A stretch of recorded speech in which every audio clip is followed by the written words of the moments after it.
कई बार क्या होता है कि हमारे माइंड के अंदर कुछ ऐसी बातें आती हैं या कुछ इंटरनल कम्युनिकेशन ऐसा होता है या कोई ऐसी बात आती है जो हमें पुट डाउन करती है, जो हमें डीमोरलाइज करती है या डीमोटिवेट करती है। जैसे हम कुछ करना चाहते हैं और अंदर से एक आवाज आती है कि तुमसे नहीं होगा या तुम नहीं कर पाओगे या मैं कर तो रहा हूं लेकिन चीजें होंगी नहीं। और ऐसी जब भी कोई वॉइस अंदर से आती है या ऐसा कोई थॉट क्रिएट हो जाता है तो वो हमें पुट डाउन करता है, वो हमारी एनर्जी को डाउन कर देता है, डिक्रीज कर देता है और फिर हम प्रॉपर पूरी एनर्जी के साथ अपनी जिंदगी में आगे नहीं बढ़ पाते हैं, राइट। तो इसमें सबसे पहली चीज जो समझनी है वो ये है कि आप अपने आप से पहले ये पूछो कि is there anything to learn. ये जो मेरे अंदर एक नेगेटिव वॉइस है, क्या इस वॉइस को सुन के मैं इसमें से कोई लर्निंग निकाल सकता हूँ, इसमें से मैं कुछ सीख सकता हूँ?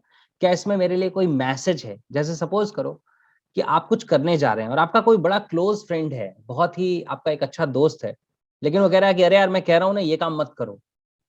तो अगर वो आपका वाकई में शुभ चिंतक है, आपका अच्छा दोस्त है और वो आपको कह रहा है कि मैं कह रहा हूँ कि ये काम मत करो, तो सिर्फ ये कह देने से कि ये तो मुझे आगे बढ़ने से रोक रहा है, काम नहीं चलेगा।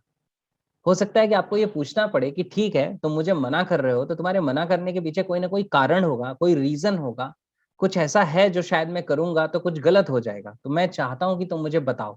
तो जैसे आप दोस्त से अपने पूछेंगे तो वो आपको बताएगा, वैसे ही सेम आपका माइंड आपका सबसे बड़ा फ्रेंड है।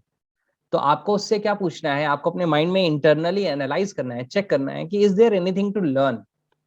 ये जो नेगेटिव वॉइस है जो मुझे पुट डाउन कर रही है या रोक रही है, इसके पीछे कोई ऐसा मैसेज है क्या जो मुझे लर्न करने की जरूरत है, जो मुझे समझने की जरूरत है? कोई मेरे लिए कॉशन है, कोई प्रिकॉशन है, क्या चीज है?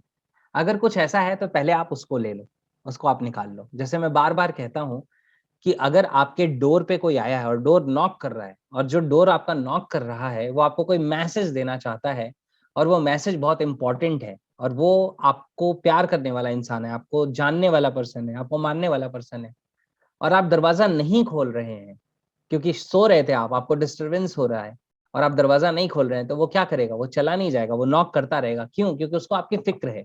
लेकिन अगर आप दरवाजा खोल के उससे पूछ लेते हैं कि क्या हुआ, आप क्या बताना चाहते हो, तो वो आपको मैसेज देगा और उसके बाद वो शांत हो जाएगा, वो चला जाएगा। सेम इसी तरीके से कई बार जो हमारे माइंड में नेगेटिव थॉट्स आते हैं या नेगेटिव वॉइसेस आती हैं, वो वॉइसेस हमें कुछ मैसेज देने की कोशिश कर रही हैं, उसके पीछे का मैसेज लेना है।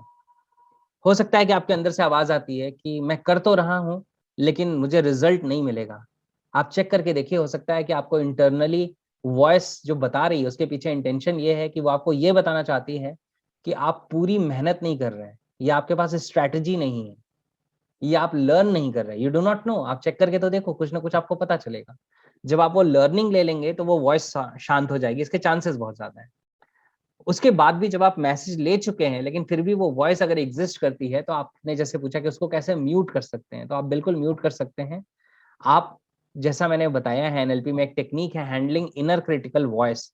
तो आप या तो उसकी वॉल्यूम को डाउन कर सकते हैं, अपने मन में काउंट कर सकते हैं 10 9 8 7 6 5 4 3 2 1 एंड 0, और अपने माइंड में आप उस साउंड को जीरो कर सकते हैं। या तो आप ऐसा कर सकते हैं कि आप उसकी टोन ऑफ वॉइस को बदल सकते हैं। और टोन ऑफ वॉइस को कैसे बदल सकते हैं कि जो भी वो आवाज है उस आवाज को आप ऐसे उन्हीं सेम शब्दों को आप सुनिए लेकिन किसी कार्टून कैरेक्टर की वॉइस में, तो आपको उसी चीज के ऊपर हंसी आनी शुरू हो जाएगी। जैसे आपके अंदर एक आवाज थी कि तुमसे नहीं होगा, और आप सुनिए कि कोई कार्टून कैरेक्टर कह रहा है तुमसे नहीं होगा, तो क्या होगा? आपको उसी बात पे हंसी आने लगेगी, आपको फिर वो फीलिंग नहीं आएगी और वो वैसा ही है जैसा आपने उसको म्यूट कर दिया, राइट। तो इस वे में आप इन चीजों को चेंज कर सकते हैं, शुभम।